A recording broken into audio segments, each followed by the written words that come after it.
আসসালামু আলাইকুম রহমতুল্লাহ। স্বপ্নে খামারের পক্ষ থেকে জানাই সবাইকে শুভেচ্ছা ও ভালোবাসা। দর্শক, আশা করি সবাই ভালো গেছেন। কিছু কথোপকথন বলার জন্য আপনাদের মাঝে চলে আসলাম। বর্তমান নতুন উদ্যোগতা যারা নতুন এই সেক্টরে আসতে চাচ্ছেন, বিশেষ করে প্রবাসী ভাইরা, মানে গরু সম্পর্কে কোনো ধারণা নেই, তাদের উদ্দেশ্যে আমি কিছু কথা বলবো। আপনারা যারা গরু লালন পালন করার বিষয় বস্তু কিছু জানেন না, হয়তো শখের বশে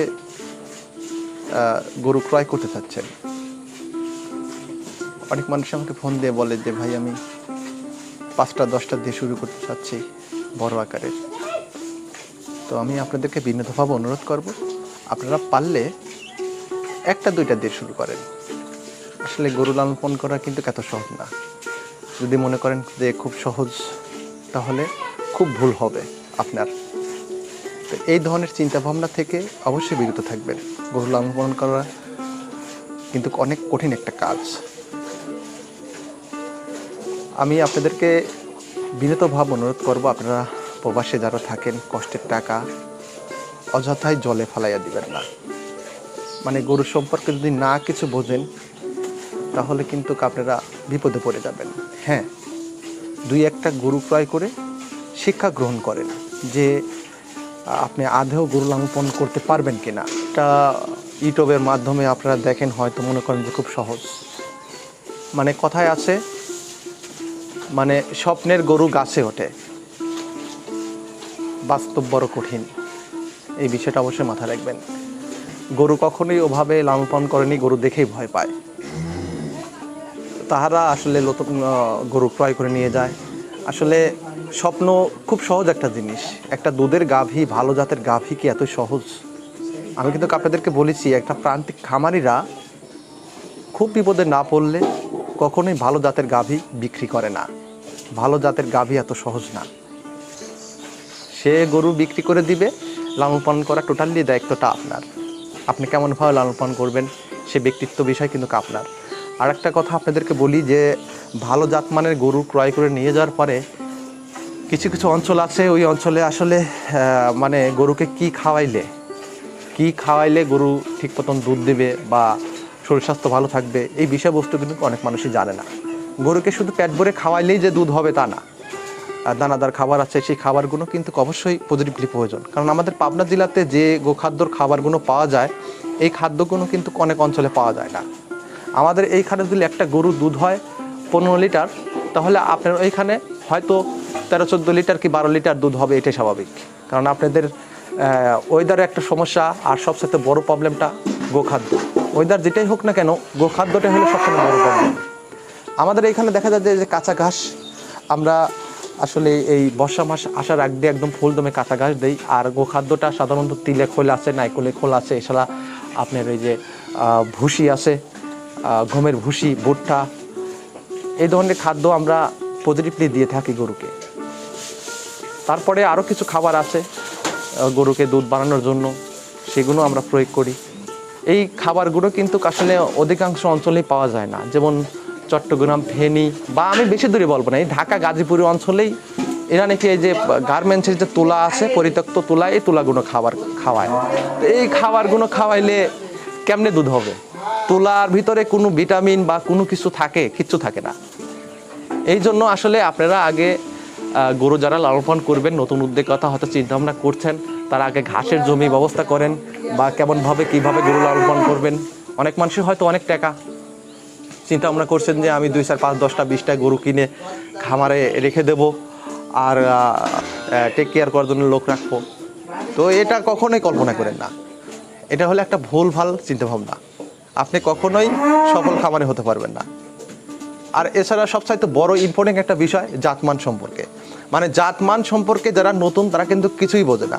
মানে যে গরু বিক্রি করে তার উপরে ছেড়ে দেয়, বলে যে ভাই আমাকে একটা জাতের গরু দেন, আমি জাতমান সম্পর্কে চিনি না, আপনি আমার ভাই, দাদা, আব্বা, বিভিন্ন ধরনের কথাবার্তা বলে ও তো আসলে সরলতার সুযোগ নেবে, এটাই স্বাভাবিক। আর ব্যাপারী সেক্টর বা দালাল ব্যাপারী সেক্টরটা আসলে কিছু মানুষ আছে ভালো, আর কিছু মানুষ আছে এদের কথা আসলে বলা ঠিক না, সেটা তো আপনারা নিজেরা বুঝতে পারতেছেন। তো যাই হোক, এই বিষয়বস্তু মাথায় রেখে আপনারা গরু ক্রয় করবেন। গরু ক্রয় করলেই যে আপনি মনে করবেন যে না গরু ক্রয় করে নিয়ে বাসায় নিয়ে যাওয়ার পরে আমার গরুর দুধ হবে 15-20 লিটার, এত সহজ না, এত সহজ মনে করেন না। এত সহজ যদি মনে করেন তাহলে কখনোই গরু লালন পালন করে সফল পথ অর্জন করতে পারবেন না। এই বিষয়গুলো অবশ্যই মাথায় রেখে গরু ক্রয় করবেন। জাতের গরু, জাত সম্পর্কে চিন্তা হবে, কী ধরনের গরু ক্রয় করলে আপনারা লাভবান হতে পারবেন, অনেক ব্যাপার। 75% মানুষ আমি দেখছি যে সাধারণত গরু ক্রয় করে প্রতারণার শিকার হয়েছে। মানে 75 বললে ভুল হবে, আমার জানা মতে 90% মানুষ যারা নতুন উদ্যোক্তা গরু সম্পর্কে কোনো কিছুই চেনে না, জানে না, তারা সর্বোচ্চ মানে বিপদে পড়তেছে। তো সবচাইতে বড় বিষয়, একটা গরু দেখা যাচ্ছে যে জাতের গরু দুধের জন্য কিন্তু গরু বড় ছোট না, দুধের জন্য ওইগুলো জাতের উপর নির্ভর করে। ছোট যদি না থাকে কখনোই দুধ পাবেন না। একটা গরু দেখা যাচ্ছে বিশাল বড়, 8 মণ 9 মণ 10 মণ ওজন, আবার একটা গরু দেখা যাচ্ছে যে আপনার 3 মণ ওজন। ওই গরুটার সাথে আপনার এই বড় গরুটা, মানে ছোট গরুটার সাথে বড় গরুটা কখনোই পারবে না দুধের দিক দিয়ে, সেটা যদি জাতমান ভালো হয়। আর জাতমান সম্পর্কে তো আমি আমার ইউটিউব চ্যানেলে সবসময়ের জন্যই বলি, আপনাদেরকে বুঝিয়ে বলি যে কী দেখে আপনারা গরু ক্রয় করবেন। এক কথায় জার্সি ফিজিয়ান করাস গরুগুলো পারলে কেনার চিন্তাভাবনা করেন। সেই গরুটা যদি সুস্থ সবল থাকে ওই গরু থেকে দুধ আপনি পাবেন, না পাওয়ার অপশন নেই। জার্সি ফিজিয়ান করাস কিংবা জার্সি এই গরুগুলো থেকে দুধ হবেই। যেমন ইতিমধ্যে আমি আপনাদেরকে একটু দেখানোর চেষ্টা করি, আপনাদেরকে একটু জাতমান সম্পর্কে একটু আইডিয়া দেব দর্শক। এই বকনাটা ক্রয় করলেন চাঁদপুরের সৌদি প্রবাসী আমার আঙ্কেল। অনেক দিন আগে থেকে আমাকে বলতেছে, প্রায় 1 থেকে 1.5 মাস হয়ে গেছে, যে আমাকে একটা ভালো পার্সেন্টের বকনা দাও কিংবা একটা গরু দাও, অনেক দিন ধরা বলতেছে। তো আমি বললাম যে আঙ্কেল, যেহেতু আপনি প্রবাসে থাকেন, আপনি একটা বকনাই নেন। তো পাই না ভালো পার্সেন্টের, ভালো জাতের পাওয়াটা একটা রিয়ার, আপনারা জানেন। তা আমার দর্শকরা জানে যে আমি ভালো পার্সেন্টের না পাইলে আমি আসলে বিক্রি করি না। বিক্রি করার উদ্দেশ্যে যে ভিডিও করি তাও না, ভালো জাতমান পাইলে সেই সময়টায় আমি আমার দর্শকদের নক দেই, তারা দেখে, পছন্দ হলে তারা নেয়। তো যাই হোক, এটা আঙ্কেল ক্রয় করলেন শুধু 93,000 টাকা দিয়ে। এটাই কিন্তু জার্সি ফিজিয়ান করাস। এই যে দেখেন মাথার সেটটা দেখেন কত সুন্দর, আর বডি টাক্সারটা দেখেন, এরকম দেখে ক্রয় করার চেষ্টা করবেন। তো ইতিমধ্যে আপনারা দেখতে পাচ্ছেন এটা নূর আলম ভাই, মানে ঠিকানাটা বলবো না তার অনুমতি ছাড়া, সে একজন ব্যবসায়িক। এর আগে একটা গাভী নিয়েছিল, বেশ মাশাল্লাহ ভালো হয়েছে, আবার পরবর্তীতে আবার আর একটা নিল, অর্থাৎ রিপিট কাস্টমার। দর্শক, এটা থেকে বেশ মাশাল্লাহ 4 থেকে 5 দিন বাচ্চা দিয়েছে, দুধ হচ্ছে মাশাল্লাহ খুব সুন্দর। এটার দুধ হচ্ছে বর্তমান 15 লিটার আমি পাচ্ছি, তবে যত কমই হোক 17-18 লিটার দুধ এটা থেকে হবে। এটাই হলো অরিজিনাল ভালো পার্সেন্টের। ফিজিয়ানের সাথে জার্সির রিমছামটা একটু কম আছে, ফিজিয়ানের পার্সেন্টটা একটু বেশি আছে। জার্সিটা পার্সেন্ট যে সব জায়গায় থাকতে হবে তা না, এটা একটু কানের ভিতর হয়তো জার্সির পার্সেন্টটা পেয়েছে, উলান পালান একটু জার্সির পার্সেন্টটা পেয়েছে। তবে এটা আমাদের পাবনা জেলার অরিজিনাল গারস্থ বাড়ির গাভী, এগুলো দেখে গরু ক্রয় করবেন। কিন্তু এর আগে আপনাদেরকে বলেছি যে গরু যদি একটা জাতের গরু আপনার খামারে থাকে, কিংবা আপনি প্রথম অবস্থায় যদি ভালো একটা জাতের গরু পেয়ে যান, তাহলে গরু লালন পালন করার প্রতি একটা চাহিদা বেড়ে যাবে। আর যদি একটা খারাপ গরু আপনার কপালে মিলে যায়, তাহলে অনীহা সৃষ্টি হয়ে যাবে যে না, এই সেক্টরটা খুব খারাপ একটা সেক্টর। গরু লালন পালন করে সফল পথ অর্জন করতে পারবেন না কেন? পুরো পাবনা জেলা, সিরাজগঞ্জ জেলায় যদি গরু লালন পালন করে সফল পথ অর্জন করতে পারে, আপনারা কেন পারবেন না? গরু লালন পালন করে ভালো একটা অবস্থান দাঁড় করানো যায়, এটা সম্ভব, এটা সত্য। কিন্তু ওই যে ভালো জাতের গরু পান নাই, এটাই হলো আপনাদের মূল সমস্যা। মানে গরু ক্রয় করছেন ঠিকই, কিন্তু সেটা জাতের গরু না, অজাতি গরু। অ্যাকচুয়ালি সবচেয়ে বড় প্রবলেমটা এখন আসলে গরু সেম, মানুষ গরু ক্রয় করবে, গরু বড় হবে, গরু সুন্দর হবে, উলান পালান সুন্দর হবে, সেটা দেখে মানুষ গরু ক্রয় করবে। এটাই তো, এই চিন্তা ভাবনা করেই তো আপনারা গরু ক্রয় করেন। এটা একটা ভুল ধারণা। মানে এই সমস্যাটার কারণেই এখন সাধু ব্যবসায়িকরা অসাধু টেকনিক অবলম্বন করে। মানে ওই যে আপনারা গরু ক্রয় করেন না, যদি একটু উলান পালান সুন্দর না করে, গরুটার গা যদি চিকচাক না করে, গরুটা একটু বডি টাক্সার একটু সুন্দর না হলে আপনারা গরু ক্রয় করেন না। মানে এইটা হলো প্রতিযোগিতার বাজার শুরু হয়েছে, যে যত সুন্দর করতে পারে। দেখা যাচ্ছে কিনা, এটা আগেই ব্যাপারীরা বলে একটু সুন্দর করে ভিডিও করো, না হলে কিন্তু টাকা দেবো না। ওরাও নিরুপায়, ওরা কি করবে? ইউটিউব যারা ক্রয় বিক্রয় প্রতিষ্ঠান আছে, তারা সুন্দর করতে যা করে লাগে তাই করবে।